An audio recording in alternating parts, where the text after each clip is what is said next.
ଯାଜପୁର ଜିଲ୍ଲା ବରୀ ବ୍ଲକ ଅନ୍ତର୍ଗତ ଅଗ୍ରଣୀ ଶିକ୍ଷାନୁଷ୍ଠାନ ନବଭାରତୀ ସରକାରୀ ଉଚ୍ଚ ବିଦ୍ୟାଳୟ ଭଳି ନୂଆ ଗାଁ ତାର ବିଭିନ୍ନ ଗଠନମୂଳକ କାର୍ଯ୍ୟକ୍ରମ ପାଇଁ ବିଶେଷ କରି ମୋ ସ୍କୁଲ ଅଭିଯାନରେ ସମଗ୍ର ରାଜ୍ୟରେ ସର୍ବାଧିକ ଅର୍ଥ ସଂଗ୍ରହ ଓ ବିନିଯୋଗ କରି ଅଭୂତପୂର୍ବ ସଫଳତାର ସହ ଉନ୍ନତିମୂଳକ କାର୍ଯ୍ୟକ୍ରମ କରାଯାଇଥିବା ହେତୁ ଷ୍ଟେଟ୍ ମାଗାଜିନ କଫି ଟେବୁଲ ବୁକ୍ରେ ସ୍ଥାନ ପାଇବାକୁ ଯୋଗ୍ୟ ବିବେଚିତ ହୋଇଛି। ଏଥିନିମନ୍ତେ ସରକାରଙ୍କ ପକ୍ଷରୁ ବିଦ୍ୟାଳୟର ବିଭିନ୍ନ କାର୍ଯ୍ୟକ୍ରମର ସ୍ଥିର ଚିତ୍ର ଉତ୍ତୋଳନ କରାଯାଇଛି।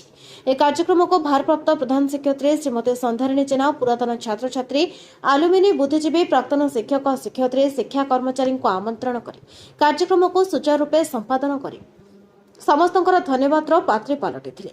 ଉକ୍ତ ଫଟୋ ଉତ୍ତୋଳନ କାର୍ଯ୍ୟକ୍ରମରେ ପ୍ରାକ୍ତନ ପ୍ରଧାନ ଶିକ୍ଷକ ଗଙ୍ଗାଧର ସୁନ୍ଦର ରାୟ, ଡକ୍ଟର ଗିରେଶ ବିହାରୀ ମିଶ୍ର, ଅନିଲ କୁମାର ଷଡ଼ଙ୍ଗୀ, ଦୁଃଖୀଶ୍ୟାମ ସାହୁ, ଅର୍ଜୁନ ଚରଣ ବେହେରା, କୈଳାସ ସାହୁ ପ୍ରମୁଖ ପୁରାତନ ଛାତ୍ରଙ୍କ ମଧ୍ୟରେ ସଭାପତି ଡକ୍ଟର କୈଳାସ ଚନ୍ଦ୍ର ପତି, ଶିକ୍ଷାବିତ ପ୍ରମୋଦ କୁମାର ଧଳ, ରବୀନ୍ଦ୍ର ମଣ୍ଡଳ, ସଦାନନ୍ଦ ମଲ୍ଲିକ, ଶୀତାଂଶୁ ଭୂଷଣ ମହାନ୍ତି, ଦେବେନ୍ଦ୍ର ଦାସ, ମୁରଲୀଧର ସାହୁ, ଗୋପାଳଚନ୍ଦ୍ର ସାହୁ, ହରିହର ରାଓ, ଶିକ୍ଷାବିତ ସୁରେନ୍ଦ୍ର ସାହୁ, ରତ୍ନାକର ସାହୁ, ମନୋଜ କୁମାର ସାହୁ ଏବଂ ବିକ୍ରମ କୁମାର ସାହୁ, ଗୁରୁଚରଣ ସାହୁ, ଦେବେନ୍ଦ୍ର ଦାସ ପ୍ରମୁଖ ଉପସ୍ଥିତ ଥିଲେ।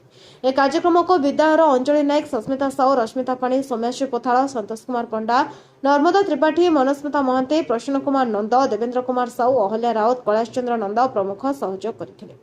ଶେଷରେ ପ୍ରଧାନ ଶିକ୍ଷୟତ୍ରୀ ଶ୍ରୀମତୀ ସନ୍ଧ୍ୟାରାଣୀ ଜେନା ସମସ୍ତଙ୍କୁ ଧନ୍ୟବାଦ ଅର୍ପଣ କରିଥିଲେ। ବରେଡ଼ ବିଶ୍ୱଭୂଷଣ ଜେନାଙ୍କ ରିପୋର୍ଟ, ନୟବତୀ ଟିଭି।